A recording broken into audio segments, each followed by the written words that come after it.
एक बार की बात है। एक बौद्ध मठ में एक अत्यंत ज्ञानी भिक्षु रहते थे। उनका नाम महाकरुणा था।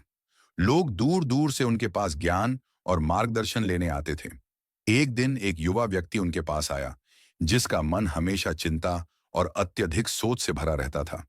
वह हर समय भविष्य की चिंता में डूबा रहता और उससे उसका वर्तमान भी अशांत हो जाता था। युवा ने भिक्षु से कहा, गुरुजी, मेरा मन हर समय विचारों में खोया रहता है। मैं अपनी समस्याओं के बारे में इतना सोचता हूं कि ना मुझे चैन मिलता है, ना ही कोई समाधान। मुझे मार्ग दिखाइए। महाकरुणा भिक्षु ने शांत स्वर में कहा, तुम्हारे प्रश्न का उत्तर देने से पहले मैं तुम्हें एक कहानी सुनाता हूं। फिर भिक्षु ने कहना शुरू किया, बहुत समय पहले की बात है। एक राजा था जो हर समय भविष्य की चिंता में रहता था। वह हमेशा सोचता था कि कल क्या होगा, कौन से शत्रु उसे पराजित करेंगे और उसके राज्य का क्या होगा। इसी सोच में वह न तो सही निर्णय ले पाता था और न ही सुखी जीवन जी पाता था। एक दिन वह एक बौद्ध भिक्षु के पास गया और उससे कहा, मेरा मन कभी शांत नहीं रहता। मैं हर समय चिंता में डूबा रहता हूं। मुझे कुछ ऐसा बताइए जिससे मैं अपने मन को शांत कर सकूं। भिक्षु ने राजा को मुस्कुराते हुए कहा, मैं तुम्हें एक सरल उपाय बताता हूं।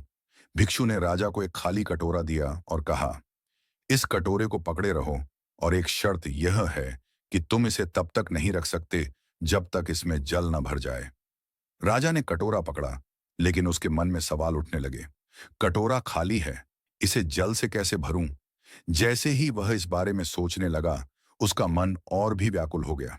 समय बीतता गया और राजा का धैर्य समाप्त होने लगा। कुछ समय बाद भिक्षु ने राजा से पूछा, तुम्हारे कटोरे का क्या हुआ? राजा ने उत्तर दिया, गुरुजी, मैं इसे कब तक पकड़े रहूं? इसमें जल तो कभी भरेगा ही नहीं। भिक्षु मुस्कुराए और बोले, ठीक वैसे ही तुम्हारे मन की चिंता और सोच है। तुम जब तक इन व्यर्थ की चिंताओं को पकड़े रहोगे, तुम्हारा मन कभी शांत नहीं होगा। जैसे इस खाली कटोरे में जल तभी भरेगा जब तुम उसे किसी स्रोत के पास ले जाओगे, वैसे ही तुम्हारे जीवन में सुख और शांति तभी आएगी जब तुम अपने विचारों को सही दिशा में केंद्रित करोगे। राजा ने भिक्षु की बात समझी और उसी दिन से अपने अनियंत्रित विचारों को छोड़कर जीवन को सरल और संतुलित तरीके से जीना शुरू किया।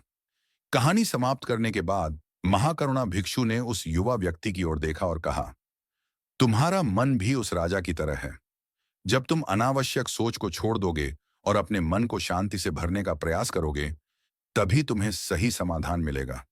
अपने विचारों को नियंत्रित करो और उन्हें सकारात्मक दिशा में ले जाओ। भविष्य की चिंता से वर्तमान को मत खोने दो। युवा व्यक्ति ने भिक्षु की बात को हृदय से स्वीकार किया और अपने जीवन में लागू किया। उसने ध्यान और मानसिक शांति का अभ्यास करना शुरू किया और धीरे धीरे उसकी चिंताएं समाप्त होने लगीं। इस कहानी का सार यह है कि अत्यधिक सोच और चिंता हमें वर्तमान से दूर कर देती है। हमें अपने विचारों पर नियंत्रण रखना चाहिए और जीवन को सरल और शांतिपूर्ण ढंग से जीने का प्रयास करना चाहिए।